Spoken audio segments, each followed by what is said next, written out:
Nous vous invitons à vous abonner si ce n'est pas encore fait, à activer la cloche pour être au courant de nos prochaines vidéos, à nous suivre sur nos réseaux Facebook et Instagram adventiste.mq. Bon visionnage et prenez soin de vous. Bonsoir chers amis. Toute écriture est inspirée de Dieu et utile pour enseigner, pour convaincre, pour corriger, pour instruire dans la justice, afin que l'homme de Dieu soit accompli et propre à toute bonne œuvre.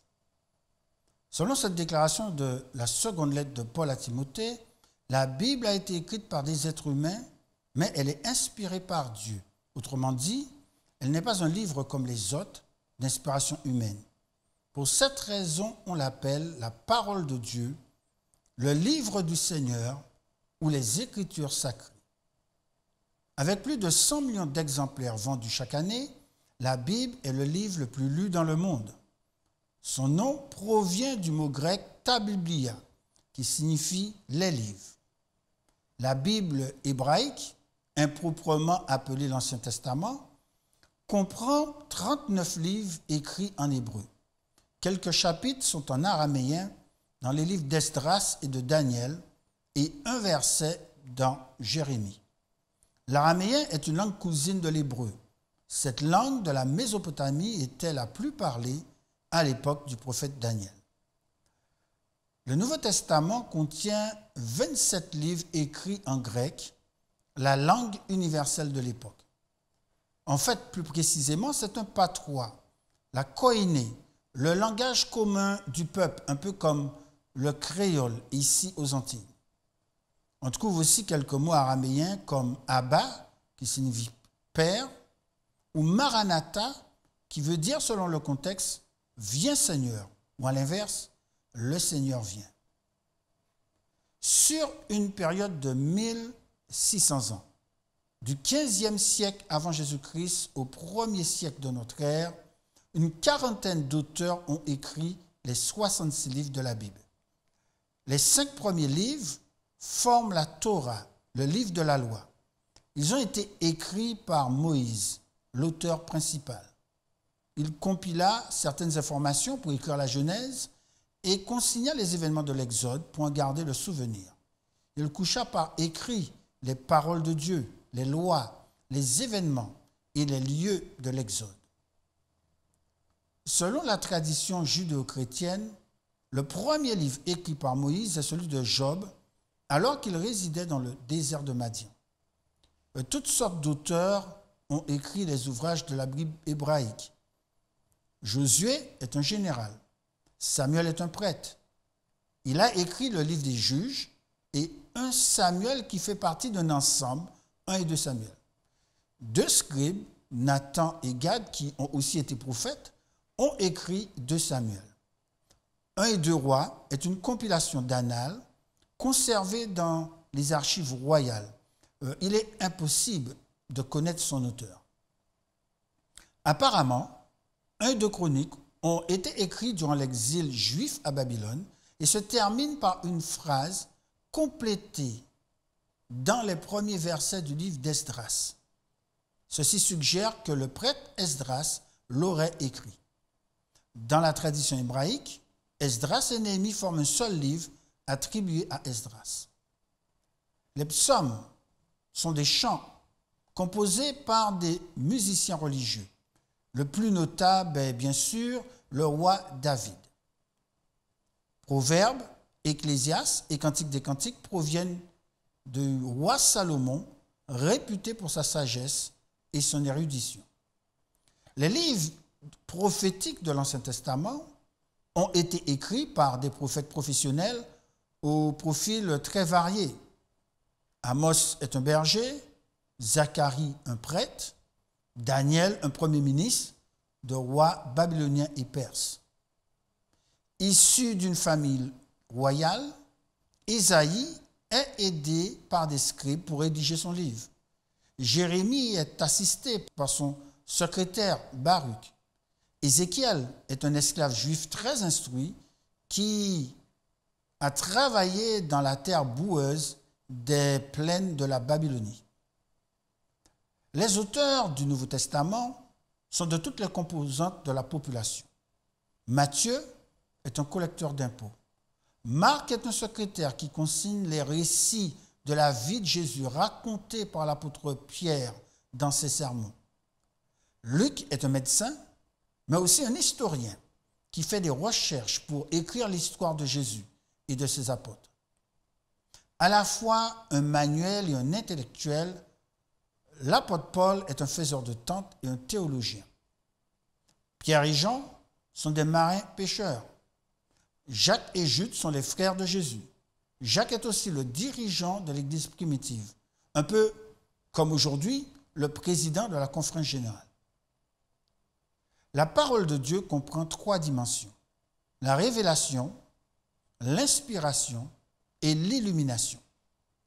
Les écrivains de la Bible ne prétendent pas en être l'auteur. Au contraire, l'apôtre Pierre déclare dans sa seconde lettre, le verset 1 au verset 21, « Ce n'est pas par une volonté humaine qu'une prophétie a jamais été apportée, mais c'est poussé par le Saint-Esprit que des êtres humains ont parlé de la part de Dieu. » Chers amis, la Bible est une révélation.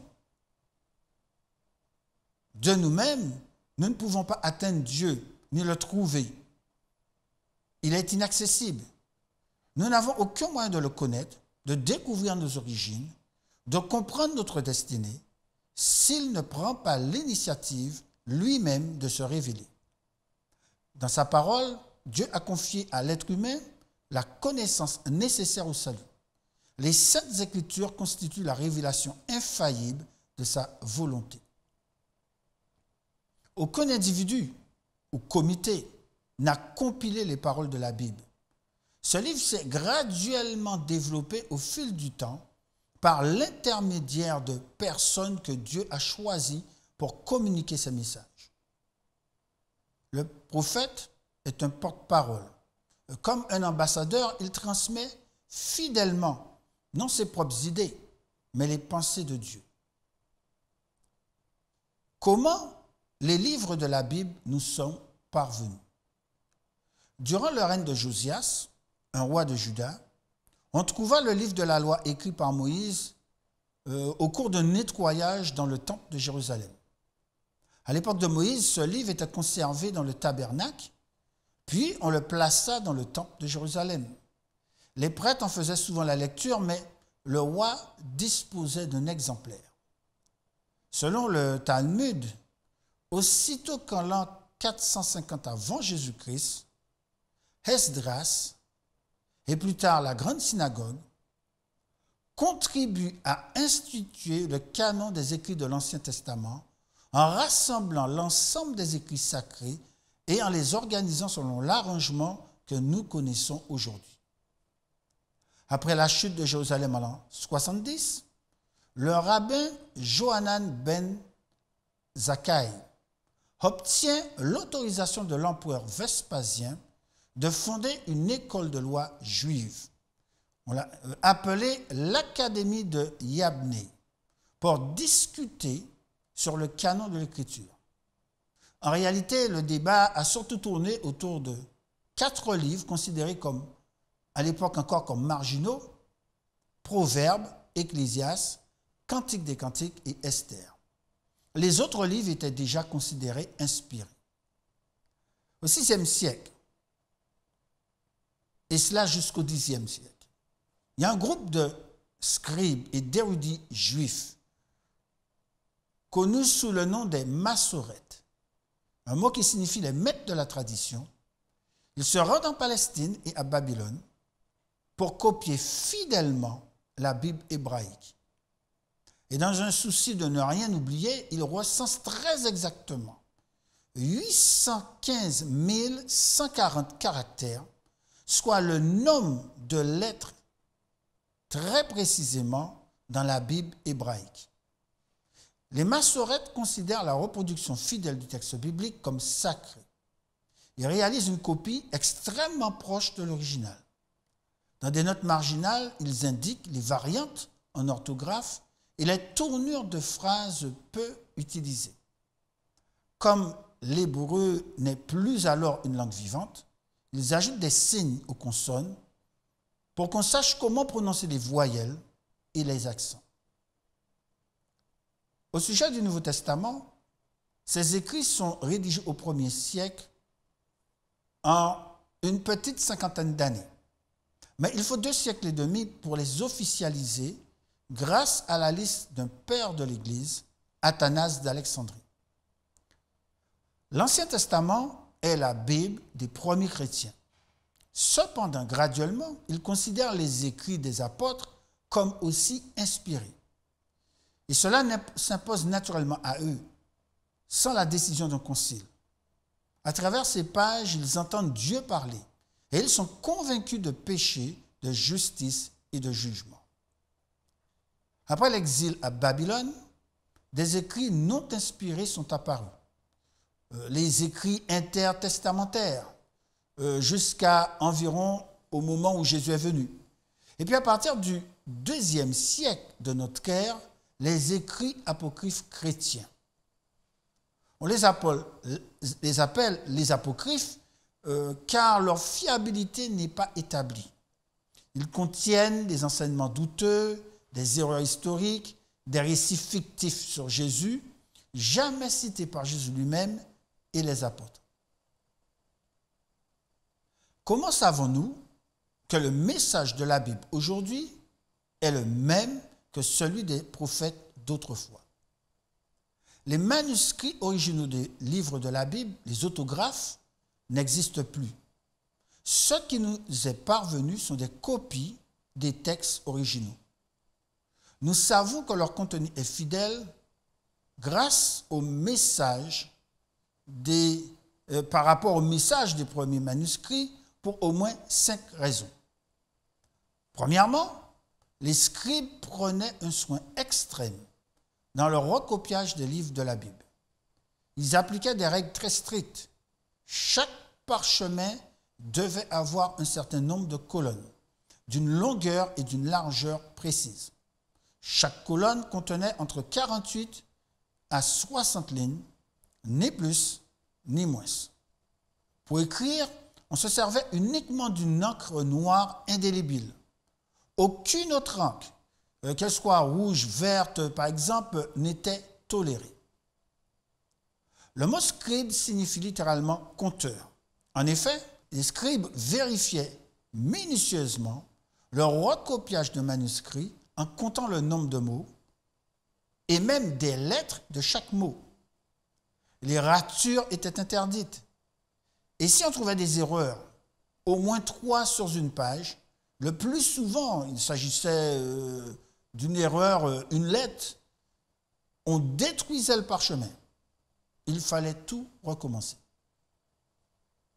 Deuxièmement, l'archéologie prouve l'authenticité du message des manuscrits préservés jusqu'à aujourd'hui. En 1947, les archéologues ont découvert dans une grotte à Qumran les manuscrits de la mer Morte, contenant tous les livres de l'Ancien Testament, à l'exception du livre d'Esther. Avant cette découverte, les plus anciennes copies connues de l'Ancien Testament étaient 2 codex, le codex d'Aleppo et le codex de Léningrad, datant de l'an 900 environ. Les rouleaux de la mer Morte remontent à 250 avant Jésus-Christ, soit plus de 1000 ans auparavant. Et à la surprise des savants, ces manuscrits sont remarquablement similaires. Les plus anciennes copies connues, les plus complètes de la Bible, sont le Codex Sinaiticus et le Codex Vaticanus. Selon l'historien chrétien Eusèbe, l'empereur Constantin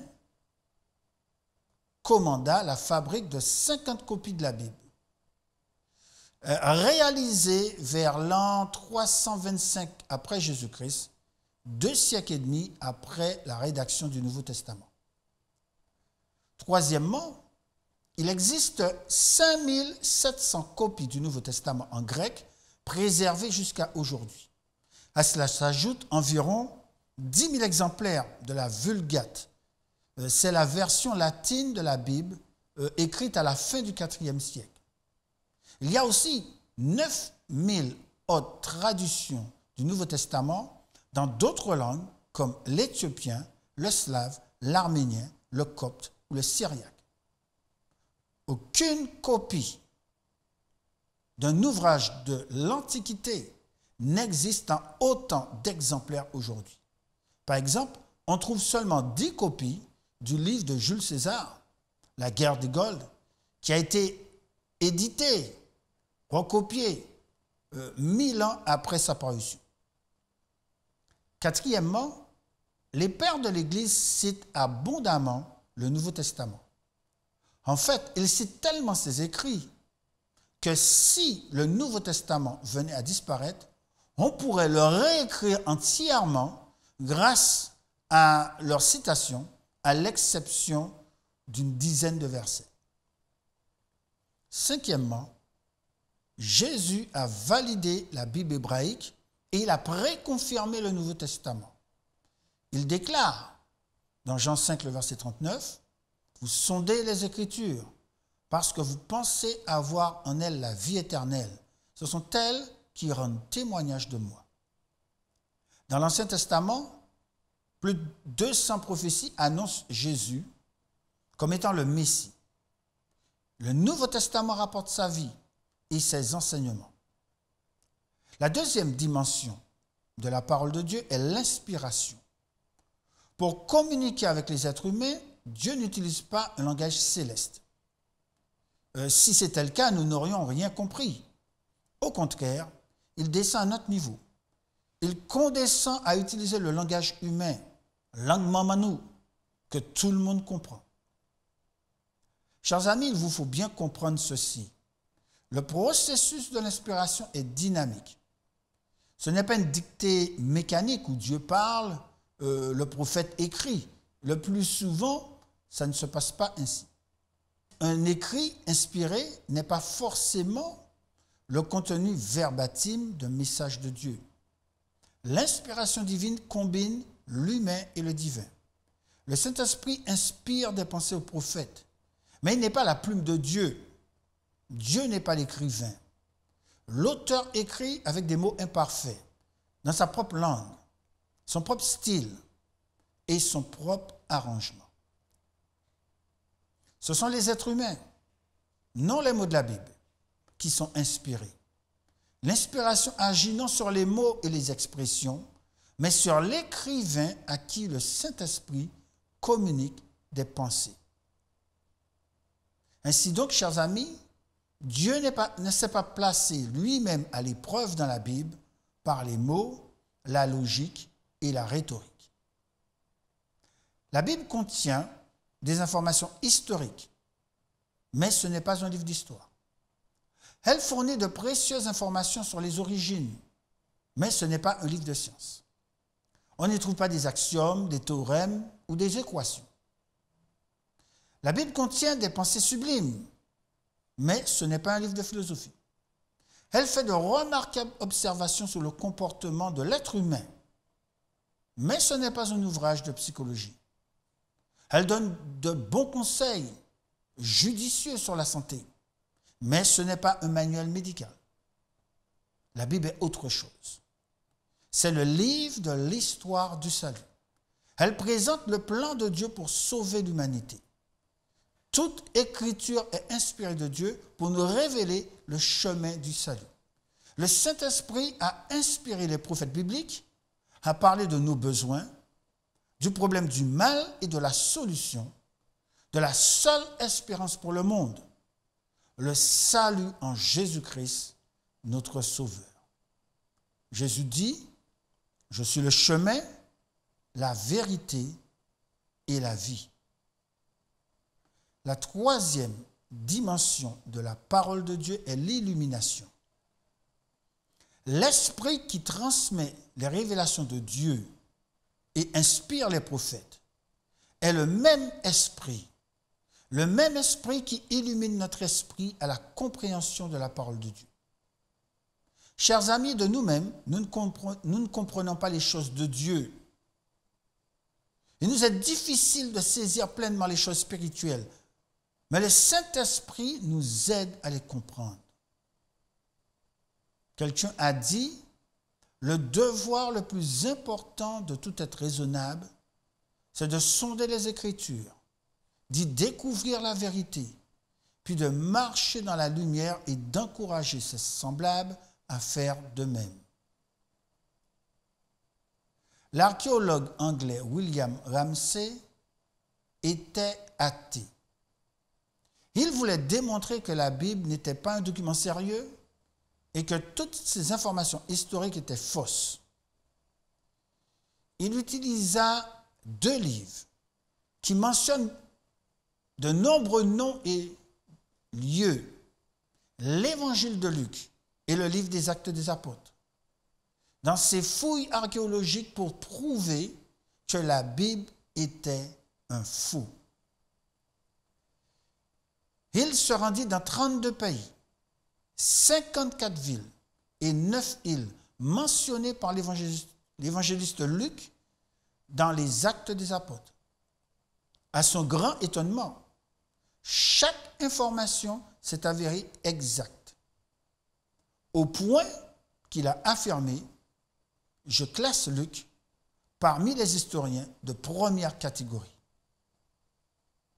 Ramsay s'est converti en un défenseur célèbre de la vérité biblique. Aucun livre ne peut transformer la vie de quelqu'un à ce point. Alors, chers amis, comme le psalmiste dit, ta parole est une lampe à mes pieds et une lumière sur mon sentier. Je vous invite à ouvrir la Bible, à la découvrir, à la méditer, à comprendre quel est le plan de Dieu pour vous, parce qu'il est la seule espérance. Le Saint-Esprit qui a révélé qui est Dieu, le même Saint-Esprit qui a inspiré les prophètes, les pensées qui se trouvent dans la parole de Dieu, c'est le même esprit qui peut illuminer votre esprit à la compréhension de sa parole et vous permettre de comprendre le plan de Dieu pour vous et pour l'humanité. Notre Père céleste, notre Dieu, nous te disons merci parce que dans ton amour et dans ta bonté, tu permets qu'au travers de ta parole, nous puissions découvrir qui tu es. Tu condescends à utiliser un langage imparfait afin que nous puissions comprendre tes voies, que nous puissions réaliser que nous avons besoin de toi. Tu es la solution, l'espérance à la situation que nous vivons aujourd'hui. Aussi, nous voulons nous ouvrir pour écouter ce que tu as à nous dire. Que ton nom soit béni et exalté à tout jamais. Amen. Nous vous invitons à vous abonner si ce n'est pas encore fait, à activer la cloche pour être au courant de nos prochaines vidéos, à nous suivre sur nos réseaux Facebook et Instagram adventiste.mq.